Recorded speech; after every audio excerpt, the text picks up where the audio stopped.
तो क्या करते हैं हम, तो हमारे पास होता है DG set, diesel generator.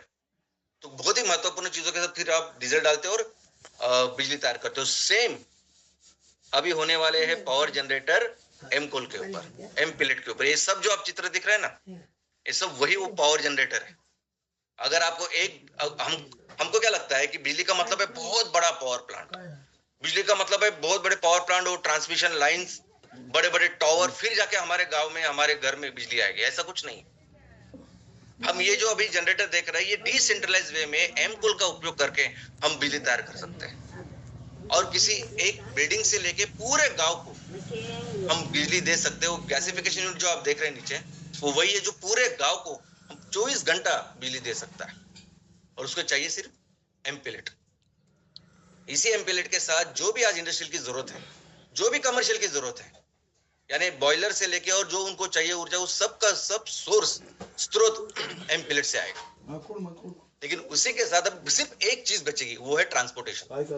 Transportation जो ईंधन है, वो उसका सवाल या उसका सोल्यूशन है एमसीएनजी।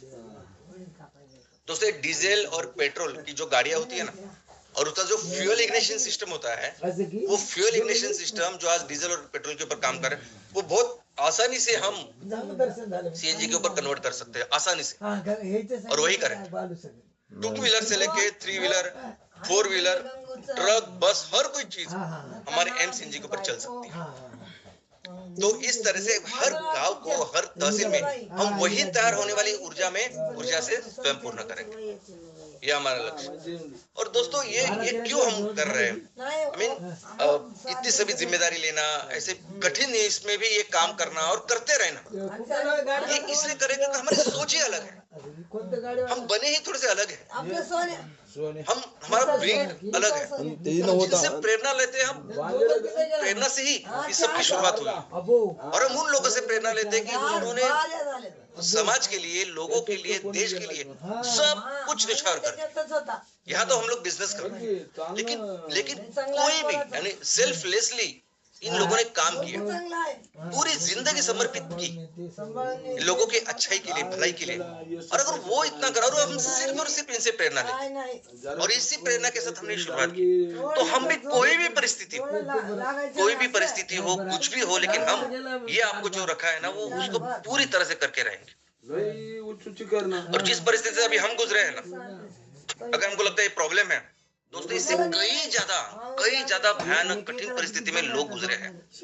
अगर हम इतिहास को देखें, तो कई सारे ऐसे लोग हैं, महान लोग हैं, जिन्होंने कितनी भी कठिन परिस्थिति हो, कितने भी प्रॉब्लम्स हो, लेकिन कभी भी अपनी मूल्यों के साथ कभी कॉम्प्रोमाइज नहीं किया। कुछ भी नहीं हमारी प्रॉब्लम, तकलीफें उनके सामने। अगर इतिहास में अगर हम देखेंगे, तो कई सारे ऐसे लोग हैं जो समाज के लिए, लक्ष्य के लिए, अपने वजूद के लिए, अपने उस मूल्यों के लिए अपना सब कुछ न्यौछावर दिया, अपनी जान बलिदान दे दी, लेकिन उन्होंने कभी भी कॉम्प्रोमाइज नहीं किया। और ऐसे ही एक है महान शहीद भगत सिंह, सभी जानते हैं, आज भी करोड़ों लोगों की प्रेरणा है शहीद भगत सिंह। और हमको ये भी इतिहास पता है कि कैसे उनको अंग्रेजों ने फांसी दी। लेकिन क्या हमें पता है कि जब उन्हें फांसी की सजा सुनाई गई, तब वो ऑलरेडी पूरे देश के लिए, सब युवाओं के लिए, क्रांतिकारों के लिए एक प्रतीक बन गए थे, एक क्रांति का प्रतीक बन गए थे। और उनको बहुत आसान था ये सजा माफ कराना, बहुत आसान था बाहर निकालना।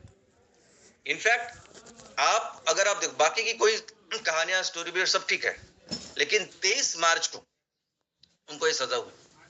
22 मार्च को, एक दिन पहले, उन्होंने खत लिखा है जो गूगल पे अवेलेबल है, और जो कहते हैं कि मैं भी नॉर्मल इंसान करके जीना चाहता हूं, लेकिन सभी क्रांतिकारियों ने, सभी लोगों ने मुझे अभी क्रांति का प्रतीक बनाया।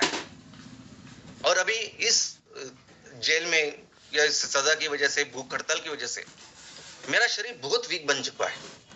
और ऐसी परिस्थिति में अगर मैं बाहर आऊं, तो इन सभी करोड़ों लोगों के मन में जो मेरे बारे में संकल्पना है, वो जो छवि है, वो कहीं ना कहीं कॉम्प्रोमाइज हो जाएगी।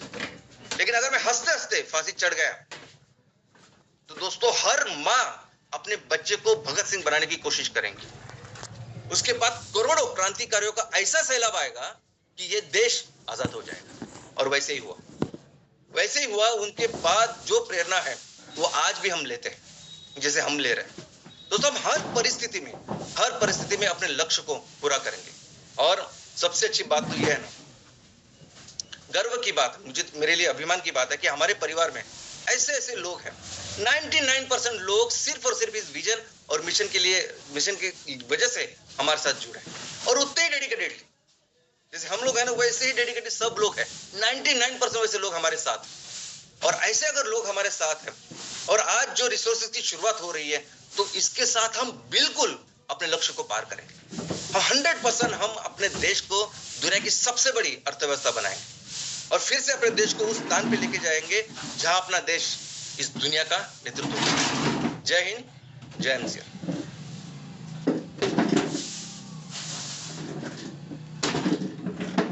तो और एक बार बाय ई मिशन, ये हमारा संकल्प है, वही हमारी आइडेंटिटी है और वही हमारा धर्म है, वही हमारा कर्म है।